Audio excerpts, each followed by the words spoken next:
உயிரினும் மேலான அன்பு உடன்பிறப்புகள்.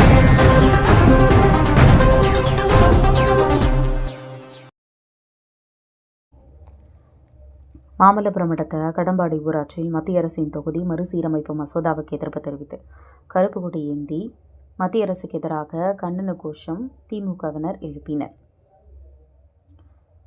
திருக்கழுகுன்றம் வடக்கு ஒன்றிய திமுக சார்பில் ஒன்றிய துணை செயலாளர் கே பூபதி தலைமையில் கருப்பு சட்டை அணிந்து தங்களது கண்டனத்தை பதிவு செய்தனர். மத்திய அரசு கடும் எதிர்ப்புக்கிடையே பார்லிமெண்டில் கொண்டுவரவுள்ள தொகுதி மறுவரையறை சட்டத்திருத்தம் தமிழகத்துக்கும் தென் மாநிலங்களுக்கும் இடையேப்படும் வரலாற்று அநீதி என்றும் பாஜகவின் தொகுதி மறுவரைக்கு எதிராக தமிழ்நாடு முழுவதும் கருப்பு கொடியேற்றும் போராட்டம் நடத்திட திமுக தலைவரும் தமிழக முதல்வர் மு.க.ஸ்டாலின் அறிவித்தார். அதன் அடிப்படையில் காஞ்சி வடக்கு மாவட்ட திமுக சார்பில் பல்வேறு பகுதியில் கருப்பு கொடியேற்றி திமுகவினர் தங்களது எதிர்ப்பை தெரிவித்தனர். அதன் ஒரு பகுதியாக காஞ்சி வடக்கு மாவட்ட செயலரும் அமைச்சருமான அன்பரசன் ஆலோசனையின் பேரில் திருக்கழுகுன்றம் வடக்குன்றிய செயலாளர் தமிழ்மணி வழிகாட்டுதலின்படி முன்னாள் ஒன்றிய கவுன்சிலரும் திருக்கழுகுன்றம் வடக்குன்றிய துணைச் செயலாளருமான பூபதி தலைமையில் திமுகவினர் கருப்பு கொடியேற்றி தங்களது எதிர்ப்பை பதிவு செய்ததுடன் மத்திய பாஜக அரசுக்கு எதிராக கண்டன கோஷம் எழுப்பினர்.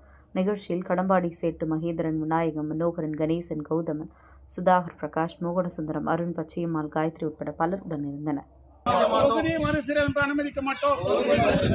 ஸ்டாலின் தொடரட்டும், ஸ்டாலின் தொடரட்டும், தமிழ்நாடு வெல்லட்டும், ஸ்டாலின் தொடரட்டும், தமிழ்நாடு வெல்லட்டும்.